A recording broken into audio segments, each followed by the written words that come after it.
It's how they're said. It's the body language. It's the facial expression. Now, as a result of having this deficit in my brain, I was picked on by other children a lot. I was bullied and teased and ostracized by other kids. Now, although I think that was to a large extent, uh, biologically based, I also do believe that environment played a role because I was very close to my mother, who did not work outside the home, and she was around her children a lot, and she was constantly complaining, very negative view of the world, and a sense of helplessness. Because for one thing, we didn't have very much money, and there was a real tightness about money. In fact, one time I got into a fight with another child, and in a way, my mother started it. But then in a way, she didn't start it. Her failure to be able to earn any money started it, because what happened was we were at a field trip. She hadn't brought anything to buy popcorn. I gave her a quarter to buy popcorn. My mother snapped at me when she heard about this. "Don't you do that for her. We don't have enough money that you can be giving our money to other people." Okay, and anyway, it led to a fight. But anyway, I'm kind of getting off track. Okay, once I hit puberty, though, things really started to go haywire. And the reason for that was I started to get a lot of messages about sex messages, anti-male messages, homophobic messages, anti-feminist messages.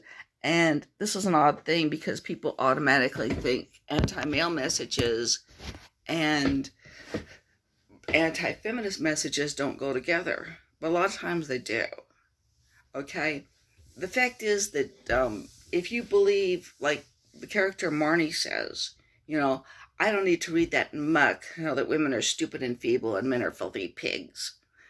If you have the attitude, that men are filthy pigs, but that women really don't have the ability to do much of anything other than, see dirt, then you can see how those two attitudes would go together. So I was basically raised with the attitude that the idea that, also my mother was very concerned with my getting pregnant. Okay.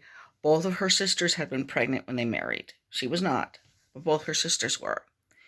And a lot of times people would actually ask questions like about me. Is she all right? Is she okay? They'd point to their heads and they wondered if something was wrong with me. Okay. And my mother would tell me about this, but then she would add, but of course, if you were more like other girls, you might get a boyfriend and get pregnant. Okay. Now, and when women's lib was mentioned, my mom's reaction was, "A lot of them are queers!" Because the worst thing you could be was a queer. Okay. So basically, I spent a great deal of my time in my room. Oddly enough, since the purpose was to keep me chaste, it did that. But only if you define chastity. You have to define chastity as to leave out masturbation. Because I had, from the age of 13, a very heavy masturbation habit. I didn't know what I was doing with masturbation. And in my own mind, I called the feeling that I liked so much the breaking point.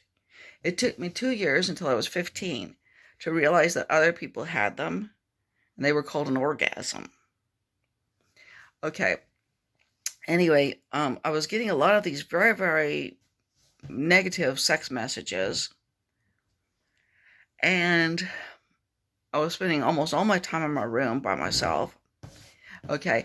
Now, one day I was getting ready and I started having these seizures of kind of a combination of rage and terror. Okay, and I'd have them several times a day. they were often triggered by things that I heard. Things having to do with sex, things having to do with, women's places in the home. The man should be the head of the family. Men are beasts. All these sorts of things. And one day I was getting ready to go to school, and I came out of the room and I said, "Hello, Mom." And she said, Whose eyes are you going to gouge out? Mine? Now, what I had been going through in my room, the seizure, was not about gouging my mother's eyes out. It was about she's told me a story about a woman who, a sailor tried to rape her, and she gouged out his eyes with a pair of scissors. That's what was going on in my mind. And for about a year, my parents and my brother had been hearing me say these things out loud, which I had no idea I was saying them out loud. They were things having to do with rape. They were things having to do with abortion. And they were a lot of times the repeating of certain words, Fuck, Bitch. Okay, so that was how I developed impulse control disorder, and also how I developed schizotypal personality disorder. I am still schizotypal, but generally speaking, I can keep the impulse control disorder under control because I was taught a technique called the forced monologue technique, okay? Where I would set the alarm for like 10 minutes, 5 minutes, 15 minutes, and I would say all the messages that